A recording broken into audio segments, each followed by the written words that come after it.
বহুদিন ধরেই মানে দুটো তিনটে চুড়িদারের পিস রয়েছে ঘরে, কিন্তু দেওয়াই হচ্ছে না। আসলে অনেক দিন হয়ে গেল মানে চুড়িদার তৈরি করা হয়নি। বেসিক্যালি আমি চুড়িদার পরতে ভীষণ পছন্দ করি।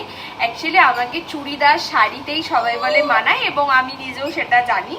আর অন্য ড্রেসে বা ওয়েস্টার্ন ড্রেসে খুব একটা আমাকে ভালো লাগে না, সেজন্য আমি এগুলো বেশি ক্যারি করতে পছন্দ করি। তো এই কুর্তিটা কিনেছি ট্রেন্ডস থেকে। আজকে প্রথম মাদার্স ডে স্পেশাল আমি এটাকে উদ্বোধন করলাম। কেমন লাগছে অবশ্যই কমেন্ট করে জানাবে। আর সামনেই হচ্ছে জন্মদিন আমার, মানে এই মাসেই আমার জন্মদিন। এই চুড়িদারের পিসগুলো প্রায় 1 বছর ধরে ঘরে পড়ে রয়েছে। তো এরকম একটা ইয়েলো কালারের, এটা কটনেরই, এরকম একটা ওপরেরটা আর কি। আর পায়ের কালারটা হচ্ছে, প্যান্টের কালারটা হচ্ছে এইটা। এই একটা রয়েছে ঘরে, এইটা তৈরি করতে দেওয়া হয়নি, এটা আজকে তৈরি করতে দেবো যেহেতু বেরোচ্ছি, এটা জন্মদিনে পরবো। আর একটা আছে, এটা হচ্ছে বাদনি প্রিন্টের, এটা আমার মা দিয়েছিল, খুব সফট হেভি কাপড়, এটা গরমে তো হেভি পরে আরাম।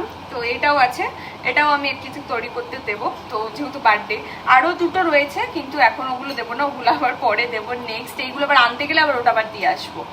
আর সব থেকে বড় কথা, যতই এখন কুর্তি উঠুক, প্যান্ট উঠুক, যাই হোক উঠুক, সুন্দরভাবে 3 পিস পরার একটা মাধুর্যই কিন্তু আলাদা। এটা আমার মনে হয় স্পেশালি সেন্স অনেক কিছু থাকতে পারে, বাট আমার মনে হয় এইগুলোর একটা আভিজাত্য আছে।